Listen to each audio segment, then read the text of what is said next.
Blessings, yo. You know what's crazy as shit? Those who choose,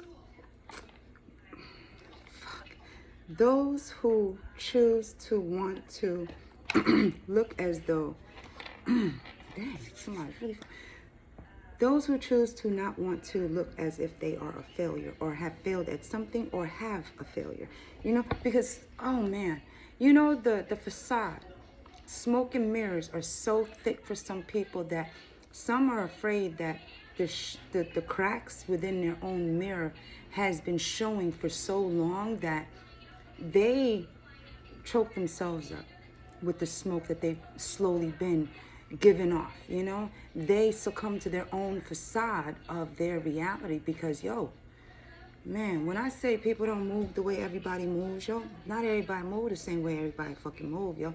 And failures is just that. Motherfuckers is accepting of what they failed upon and keep it moving to try to make shit better. But, yeah, there's some motherfuckers, yeah, really do be hiding failures of themselves where they take in that failure and blame other people. You know, you shouldn't have done that. You know, you should have moved out the way. You should have never wore that dress.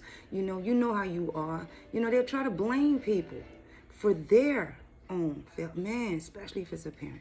It's like me, I'm a parent. You know, I accept and I know. Yes, children are going to fall, but they are a reflection of you, right? And we can raise them up to be whoever they want to be, and they are going to choose, they have that choice to choose right from wrong, and we all know, right? But we've also known parents, some moms and dads that will coddle and cater to and even, you know, keep blowing that smoke and mirror to the shit that they already know and been knew. We all get that gut instinct, yo, and some of us follow it and some of us ignore it.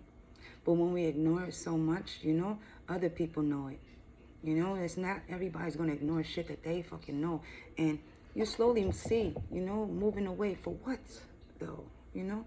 Because you are not just going to move from anybody. You're going to move for something because of that body. You know, type shit. It's like to accept failure of oneself is to accept that there is room for growth, right? But not everybody feels as though that they're, because it's like the family that needs to keep up the facade as though that nothing ever fails, nobody ever failed, that everybody's an upstanding person and everything. But they got Uncle Ron in the corner somewhere, you know? Just waiting for the family reunion to come up to spark up that trigger again for what they've done and been doing, and nobody can say anything because the facade has to stand up and stay up, you know? Meanwhile, generations are continuing on the trauma built up. But again, not everybody moves the same way, nor does anybody want to move the same way as anybody else, especially continuing on like everyone else. You know, it's acceptance. Some people want to make you out and others as the failures rather than accepting the facade that's been failing. You know what the Most High got you. Have a good one. Bye.